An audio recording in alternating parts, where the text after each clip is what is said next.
Hello friends, welcome to my channel best knowledge. Today's my topic psychology. आज जो हम बात करने वाले हैं ये है फोर्थ चैप्टर और ये मेंटल हेल्थ का जो चैप्टर है उसी के ऊपर आज हम डिस्कस करने वाले हैं। मेंटल हेल्थ होता क्या है, ये बहुत ही ज्यादा इजी जो टॉपिक है जो आज आपको मैं इजी लैंग्वेज में बताने वाली हूँ। अगर आप मेरे चैनल पर न्यू है तो प्लीज इस चैनल को लाइक शेयर एंड सब्सक्राइब जरूर कर लीजिएगा। जितना हो सके उतना ज्यादा शेयर करने की कोशिश कीजिए ताकि जितने भी स्टूडेंट्स हैं उनके लिए वीडियो काफी हेल्पफुल रहे। तो हम बात करने वाले हैं मेंटल हेल्थ। मेंटल हेल्थ क्या होता है, इसके अंदर क्या क्या आता है, वो एक सोसाइटी में रहकर कैसे बिहेव करता है और वो जो सोसाइटी में जो लोग रह रहे हैं उनके साथ उसका जो है बिहेव कैसा चल रहा है, उसी के ऊपर इसमें पूरा जो है डिटेल में हम बात करेंगे। तो हम देख लेते हैं इसकी डेफिनेशन में क्या बताया है। माइंड एंड बॉडी रिलेशनशिप, इसमें क्या है, mind and body relationship is very important topic on which a lot of discussion had been going on from ancient. Earlier it was an philosophical issues on which different philosophers were giving different views. The focus of discussion about the nature and relationship of mind and body. One approach was an monism which states that mind and body are made of similar elements. It both work with coordination to each other, then there is a good performance. However, it in one between mind and body does not coordinate, it affects the behavior and performance of a person very badly. अब आपको इसमें क्या बता रहा है कि जो हमारा माइंड एंड बॉडी का जो रिलेशनशिप है वो बहुत ही ज्यादा इंपॉर्टेंट होता है, जिस पर हम जो है पिछले से पिछले जो हमारे प्राचीन काल है उसमें बहुत ज्यादा इसकी चर्चा भी हो चलती आ रही है। इससे पहले क्या था, इसके अंदर जितने भी फिलोसफर थे उन्होंने भी इस पर मुद्दा उठाया था, जिस पर उन्होंने क्या किया, डिफरेंट फिलोसफर ने डिफरेंट डिफरेंट अपने जो है इस पर विचार दे रहे थे। इसमें क्या था, मन यानी कि इसमें था माइंड एंड बॉडी जो है उसके अकॉर्डिंग क्या था, रिलेशनशिप के बारे में भी इस पर क्या किया था, उन्होंने पूरा फोकस की थी, इसके ऊपर उन्होंने चर्चा की थी। ठीक है, तो इसमें उन्होंने पूरा फोकस बनाकर इसके ऊपर एक डिस्कशन किया था जो इसमें पूरा का पूरा इन्होंने बताया। ठीक है, वन अप्रोच ऑफ मोनोजिम जो था वो क्या था, वो बताता है कि माइंड एंड बॉडी क्या होता है, एक समान तत्वों से बने होते हैं। ठीक है, ये क्या होता है, एक समान तत्व से बने यानी कि सिमिलर एलिमेंट्स ही बने हुए होते हैं। यदि दोनों एक दूसरे के साथ में क्या करते हैं, काम करते हैं, तो इसका क्या होता है, अच्छा जो है एक रिजल्ट आता है, गुड एक रिजल्ट आता है, कोऑर्डिनेशन अच्छा होता है। ठीक है, अगर माइंड एंड बॉडी क्या होता है इनके बीच में कोई भी ऐसी कोई प्रॉब्लम आती है तो ये किसी ना व्यक्ति के जो बिहेवियर है, उसकी जो परफॉर्मेंस है, उसको क्या करता है, बहुत ही बुरी तरह से उसको इफेक्ट करती है। क्लियर। इसके बाद आता है मेंटल हेल्थ। मेंटल हेल्थ में क्या बताया है वो भी हम देख लेते हैं। इसकी जो डेफिनेशन है उसमें क्या बता रखा है, mental health, today human is getting more and more materialistic day by day. As a result, the environment and life is becoming too competitive and complex. Need are multiplying and the achievement of goals not easy. जो एक human है वह हर रोज materialistic होता जा रहा है। जो एक इंसान है वो मनी के पीछे इतना भाग रहा है कि वो इतना सोचता है कि पैसा कैसे कमाया जाए। आजकल लोग लाइफ में इतने बिजी हो चुके हैं, उनका मोटिव है कि पैसा कमाना। वो डे बाय डे क्या होता जा रहा है, मनी ओरिएंटेड होता जा रहा है। सिर्फ किसके लिए, लाइफ को ठीक रखने के लिए वो बहुत ज्यादा पैसा कमा रहा है और डे बाय डे बिजी हो रहा है। उसे अपने परिवार की एक इतनी सोच हो रही है कि उसे पैसा कमाने के लिए क्या करना होगा और पैसे कमाने के लिए माइंड पर बोझ बनता जा रहा है। उसे परिवार में टाइम नहीं मिलता कि वो शांत रहे और उसकी लाइफ एक क्या होता है कंपेटिटिव में बिता रहा है। उसे आगे बढ़ने के लिए बहुत ज्यादा मेहनत करनी पड़ती है। उसकी अपनी हेल्थ को भी क्या कर रहा है, वो खराब कर रहा है। वो अपनी जो हेल्थ के बारे में ना सोच करके लाइफ और फैमिली को देख रहा है कि उसे मेहनत करके आगे बढ़ना है। Mental health is a concept that refer to a human individual's emotion and psychological well-being. अब इसमें आपको क्या बता रहा है कि उसने अपने जो गोल्स हैं, एम्स है, पाने के लिए उसे 5 गुना मेहनत करनी पड़ रही है। वो अपनी हेल्थ एंड लाइफ को एक मुश्किल में डालकर सिर्फ और सिर्फ गोल्स और एम्स को पाना, अचीवमेंट को पाने के लिए मेहनत कर रहा है कि वो नीड्स जो उसकी है उसे वो पूरी हो सके। सिर्फ उसी के पीछे दिन रात भागता रहता है, उसे अपने नीड्स को पूरा करना है। ठीक है, जो मेंटल हेल्थ का जो भी कंसेप्ट है वो सबका अलग अलग होता है, हर एक का एक जैसा नहीं होता है। हर एक व्यक्ति के सोचने के और जो तरीका होता है, बात करने का तरीका होता है, समझने का जो तरीका होता है वो अलग अलग होता है।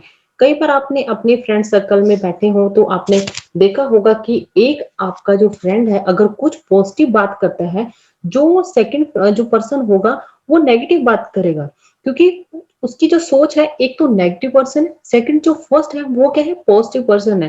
ठीक है, तो इसमें क्या होगा, ऐसा क्यों होता है, क्योंकि हर एक पर्सन का जो माइंड है वो अलग अलग होता है, एक जैसा नहीं होता। इसमें कहा गया है कि हर पर्सन का जो मेंटल हेल्थ है वो अलग अलग है।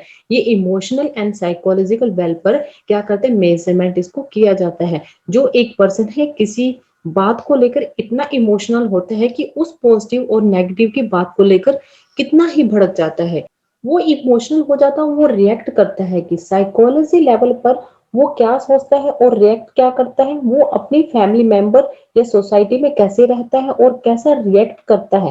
कहने का मतलब है कि हर एक पर्सन का अपना अपना नेचर होता है और अलग अलग ब्रेन होता है कि वो कैसे सोचता है और कैसे रिएक्ट करता है। यह क्या होता है, मेंटल हेल्थ से इंडिविजुअल है। क्लियर। ये जो नेक्स्ट आता है Mariam Webster, a state of emotional and psychological well-being in which an individual is able to use his or her cognitive and the emotional capability function in society and meet the ordinary demands of everyday life। Mariam जो है उसमें क्या बोला है, जो marine बोलता है कि जो मेंटल हेल्थ के ऊपर क्या बोलते हैं कि एक जो आदमी है यानी एक जो पर्सन की कंडीशन है वो एक इमोशनल और साइकोलॉजी लेवल का कैसा होता है, उसकी कैपेबिलिटी होती है, वो एक इमोशनल में कैसा बिहेव करता है, कैसे रिएक्ट करता है, वो साइकोलॉजी लेवल पर कैसे बिहेव करता है।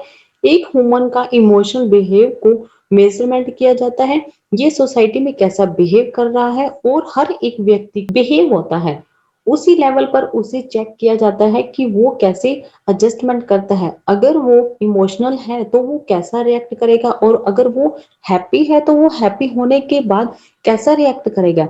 ये सब उसके लेवल को चेक किया जाता है। अगर कोई सोसाइटी में फंक्शन होता है तो कैसे बिहेव कर रहा है, वो लोगों के साथ कैसे रिएक्ट कर रहा है, उसके लोगों के प्रति जो नेचर है वो कैसा होता है, वो अपने आप को सोसाइटी के फंक्शन में कैसे फील कर रहा है। ठीक है, जो इंसान सोसाइटी में कैसे रिएक्ट करता है और उसका बिहेव जो है वो कैसा है और उस लोगों के साथ में कैसे बात करता है, इससे उसके लेवल को क्या किया जाता है, मेजरमेंट किया जाता है, यानी कि उसे मापा जाता है। इसके बाद जो नेक्स्ट पॉइंट आता है वो आता है करेक्टरिस्टिक्स। इसमें है characteristics of mentally healthy person। From above explanation for the concept of mental health, it is evident that the mentally healthy person is competent and capable to solve the problems of life। Such person can be identified with the following characteristics। अब इसमें आपको क्या बता रहे हैं कि एक healthy person, ठीक है, एक हेल्दी पर्सन का करेक्टरिस्टिक कैसा हो सकता है। ठीक है, ये एक हेल्दी पर्सन का क्या प्रोसेस होता है। एक हेल्दी पर्सन अगर किसी ऐसी प्रॉब्लम में फंस जाता है तो उसे उस प्रॉब्लम को सॉल्व करना आना चाहिए। वो कैसे सॉल्व कर सकता है, यदि एक जो हेल्दी पर्सन है अगर उस पर्सन में क्या होता है कि कोई ऐसे प्रॉब्लम आ जाती है लाइफ में, उस प्रॉब्लम में फंस जाता है तो उसे प्रॉब्लम से भी बाहर निकलने का तरीका भी पता होना चाहिए कि उसे कैसे इस प्रॉब्लम से बाहर निकलना है और उसे कैसे प्रॉब्लम जो है फेस करनी है। ये क्या होता है, ये सिर्फ हेल्दी पर्सन जो होता है यानी कि हेल्दी मेंटली पर्सन जो होता है वही ही कर सकता है। ठीक है, अगर आप घर से बाहर घूमने के लिए जा रहे हैं तो आपको पता है कि आपको बाहर जाने के लिए या बाहर घूमने के लिए क्या क्या करना होगा। ठीक है, हेल्दी पर्सन जो होता है यानी कि मेंटली हेल्दी पर्सन को पता है कि उसे घूमने के लिए क्या क्या चीजों की रिक्वायरमेंट होगी, तो वो उसी के अकॉर्डिंग ही अपना जो है बैग को पैक करता है। उसे पता है कि मुझे किस टाइम पर क्या क्या चीजों की रिक्वायरमेंट होती है। ये सब कैसे हो रहा है, एक मेंटली हेल्दी पर्सन आपके माइंड को इंस्ट्रक्शंस देता है कि क्या करना है। तो अगर आपका जो है माइंड ठीक है तो आपको ये क्या करता है, इस प्रोसेस को कंप्लीट कर देता है। ठीक है, तो आप उस प्रोसेस को भी कंप्लीट कर लेते हैं। जो कंसेप्ट है एक हेल्दी पर्सन ही उसे सॉल्व कर सकता है, उसके अंदर इतनी कैपेबिलिटी होनी चाहिए कि वो अपनी प्रॉब्लम को सॉल्व कर सके। नेक्स्ट पॉइंट आता है self evaluation. Mentally healthy person can evaluate his qualities and limitation accurately, and he has through an awareness about the different ability and his degree present with him on his basis of ability he successful interact in the social situations of life and can also make needed adjustment in a given situations। Self evaluation, एक healthy person के अंदर क्या qualities हैं कि वो अपने needs को पूरा कर सके और उसकी क्या लिमिट है कि वो इस लेवल से आगे नहीं बढ़ सकता, तो उसे अपनी लिमिटेशन का पता होना चाहिए। फॉर एग्जाम्पल, जैसे कि एक पर्सन का जो सैलरी है, ठीक है, एक पीपल है, यानी कि उसकी जो सैलरी है वो 20,000 रुपीज है, ठीक है, यानी कि पर मंथ 20,000 उसकी सैलरी है, तो उसे पता है कि उसे 20,000 में कितना खर्चा करना है, कितना पैसा उसे बचाना है और कितना पैसा लगाना है। तो उसकी एक लिमिटेशन होती है, उसे बाहर नहीं जाना। जिसकी 20,000 की जो सैलरी है, अगर उसे फोन खरीदना है और वो फोन 12,000 का है, तो 12,000 के फोन को लेगा या नहीं लेगा?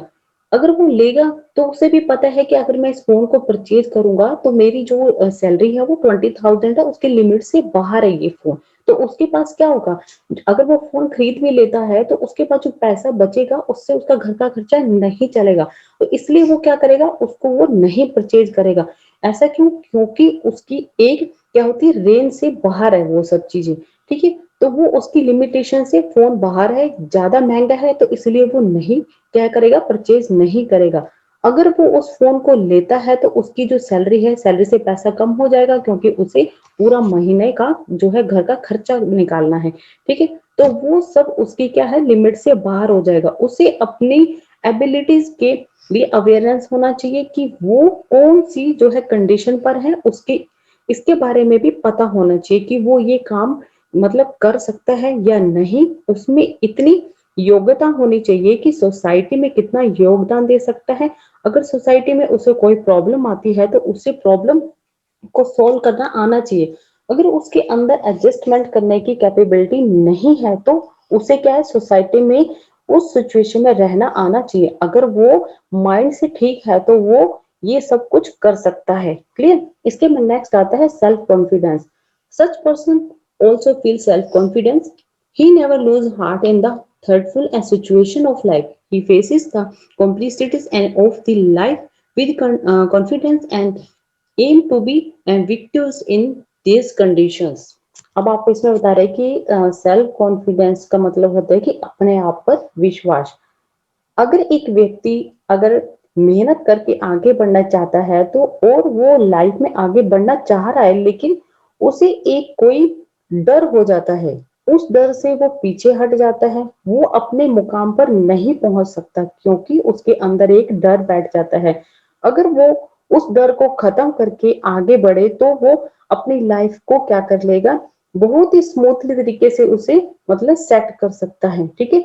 वो अचीव कर सकता है, वो अपने एम्स को पा सकता है अगर उसके अंदर उस डर से लड़ने की क्षमता है, ठीक है, सेल्फ कॉन्फिडेंस है, तो वो उसे हराकर आगे बढ़ सकता है। फॉर एग्जाम्पल मैं आपको एक और देती हूँ, जैसे एक बच्चा है, अगर किसी अंधेरे या किसी बर्ड्स या एनिमल से डर जाता है, अगर उसमें उन सब चीजों से लड़ने का सेल्फ कॉन्फिडेंस है तो वो आगे बढ़ेगा, ठीक है, या नहीं बढ़ेगा? क्यों?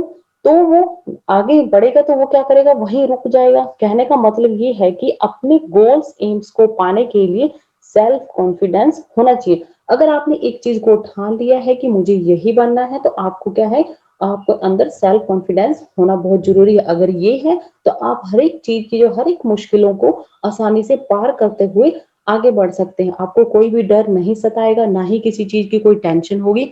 अगर आपके अंदर सेल्फ कॉन्फिडेंस, आपको मालूम है अगर मैंने एक बार मेहनत कर ली तो मेरे अंदर जो सेल्फ कॉन्फिडेंस है, मुझे भी मालूम है कि मैं इस मुकाम तक पहुंच सकता हूँ या पहुंच जा सकती हूँ, ठीक है। इसमें क्या होता है कि अगर आपको ये सब चीजें आपके अंदर हैं तो आपको आगे बढ़ने से कोई भी नहीं रोक सकता, चाहे वो डर हो, चाहे वो बर्ड्स हो, चाहे वो एनिमल्स हो। तो आपका जो सेल्फ कॉन्फिडेंस है वो होना बहुत ही जरूरी होता है। जो नेक्स्ट पॉइंट आता है adjustability, and mentally healthy person can also adjust well in the complicated condition of life. He is capable of achieving the goal and solving the problem without affecting the surroundings. अब आपको बता रहे कि एक healthy person जो है, जो उसका गोल है वो उसकी वैल्यू और एक्सपेक्टेशन पर बेस्ड नहीं होता है, बट अगर उसे अपने गोल को पूरा करना चाहता है तो उसे अपनी कल्चर एंड फैमिली को ध्यान में रखकर गोल को क्या करना होगा, पूरा करना चाहिए। उसे गोल को पाने के लिए सोच समझ कर करना चाहिए। अगर उसे गोल को मतलब प्राप्त करना है, उस मुकाम तक पहुंचना है, तो उसे वैल्यू को सोचेगा, फैमिली के बारे में सोचेगा, तो उसे हर एक चीज को ध्यान में रखकर गोल को पाना चाहिए। ठीक, इसके बाद जो फोर्थ पॉइंट आता है, selection of goals. Goals of life of a mentally healthy person are simply based on the value and expectations of society, but also based on the beliefs of culture and condition of the family. He not only made attempts to achieve the goal, but actually get success in accomplishment of those goals. इसमें बताया है कि जो mentally healthy person है, ठीक है, उसे अपने लाइफ के जो गोल्स हैं, सिर्फ उसे क्या है, सोसाइटी के उसमें क्या है, उसको सोसाइटी की जो एक्सपेक्टेशंस है, ठीक है, सिंपली जो उसकी वैल्यू है, उसमें क्या होता है, उसकी बिलीव जो कल्चर है, उसकी कंडीशंस की फैमिली के ऊपर जो क्या है बेस्ड होता है। ठीक है, उन्होंने न केवल क्या है अपने गोल्स को पाने के लिए ज्यादा से ज्यादा मेहनत की है, बल्कि उसने सबसे ज्यादा क्या किया है, उन जो गोल्स है उसको पूरा करने में भी काफी ज्यादा जो है सफलता मिलती है।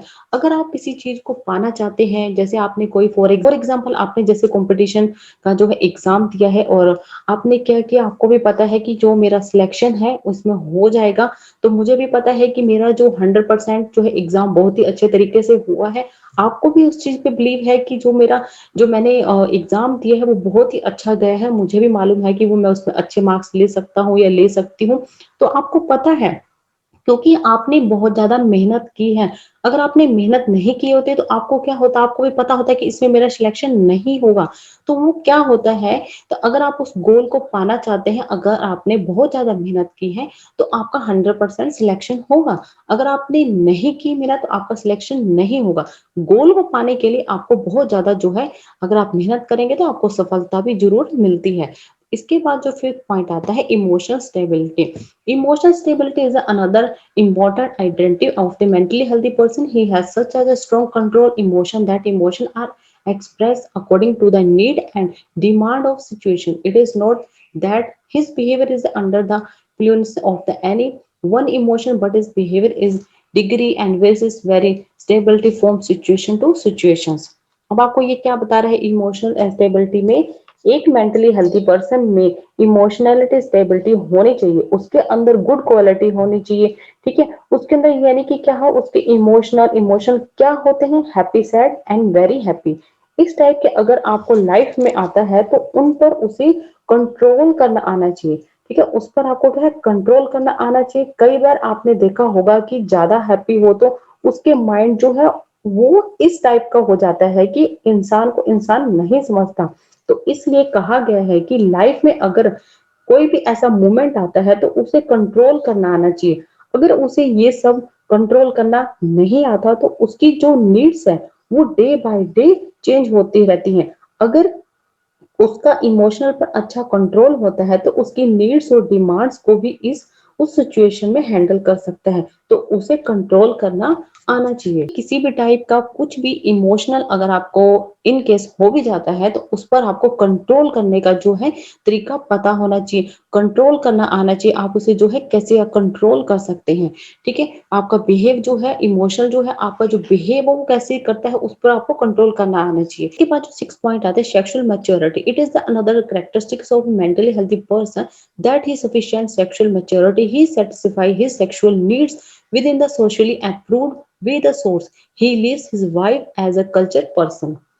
अब आपको इसमें क्या बताया गया है कि जो मेंटली हेल्दी पर्सन में एक सेक्सुअल मैच्योरिटी होती है और उसमें हर एक बात को समझने के लिए मैच्योरिटी होती है।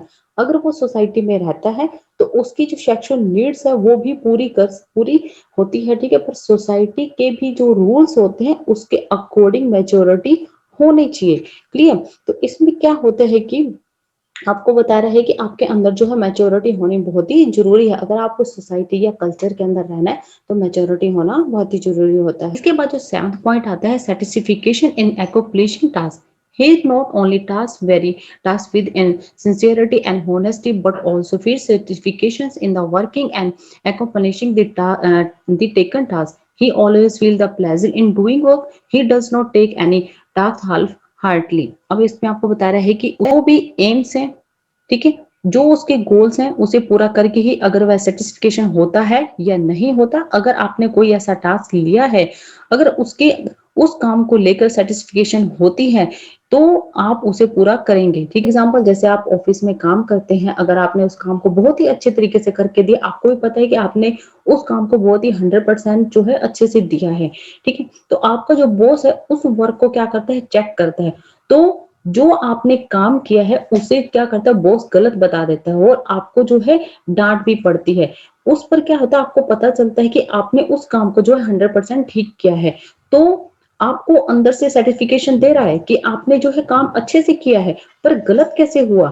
देखो, जैसे एक टीचर होता है, बच्चे को क्या करते हैं, मैथ के सम देते हैं, ठीक है, और वो बच्चा क्या करता है, उस मैथ को सम को बिल्कुल ठीक करता है और बच्चा जो है सम करके दिखाता है, उसमें एक उसे सर्टिफिकेशन मिलता है कि इससे इस रूल के अकॉर्डिंग करना हुआ। तो वो कहने का मतलब ये है कि अगर आप किसी भी काम को करते हैं तो करने के लिए आप में बहुत ज्यादा ठहराव होना चाहिए।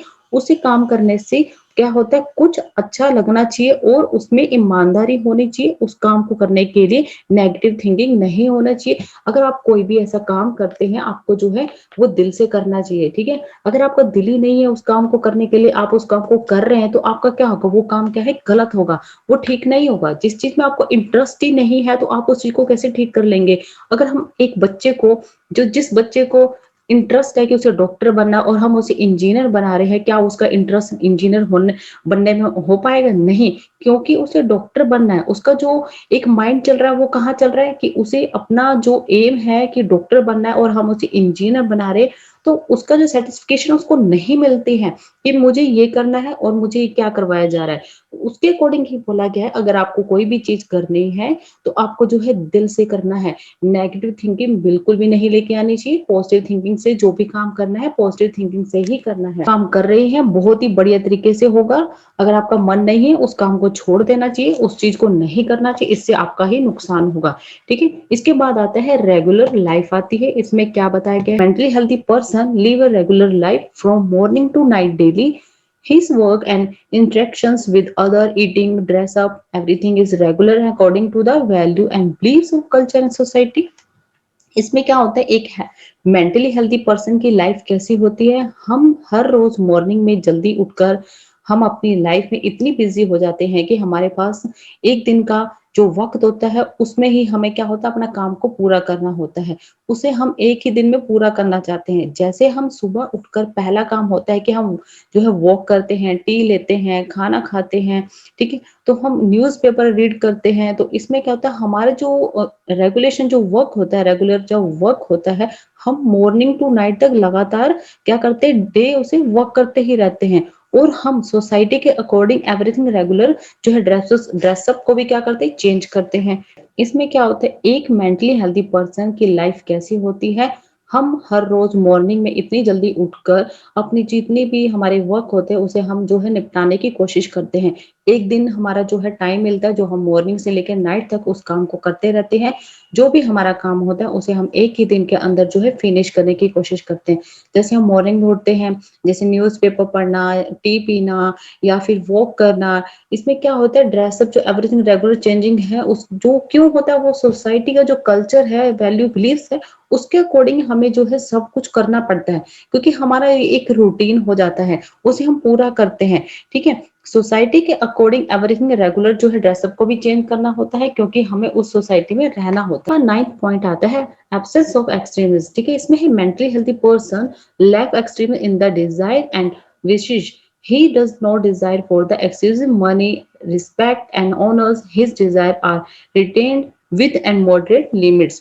इसमें क्या होता है, यानी कि मानसिक रूप से ठीक व्यक्ति अपने डिजायर एंड विशेष में क्या है, एक्सप्रेशन का लैक होता है। वह ज्यादा से ज्यादा मनी जो है क्या करता है, रिस्पेक्ट एंड रिस्पेक्ट की ऑनर्स नहीं करता है। उनकी डिजायर जो है मॉडरेट के अंदर बनाए रखता है। क्लियर? ये इसके 9th पॉइंट थे जो मैंने अभी आपके साथ जो है फिनिश किया है। और ये वीडियो अगर आपको मेरी अच्छी लगे तो please like share and subscribe जरूर कर लीजिएगा। जितना हो सके उतना ज्यादा शेयर करने की कोशिश कीजिएगा। And thank you so much.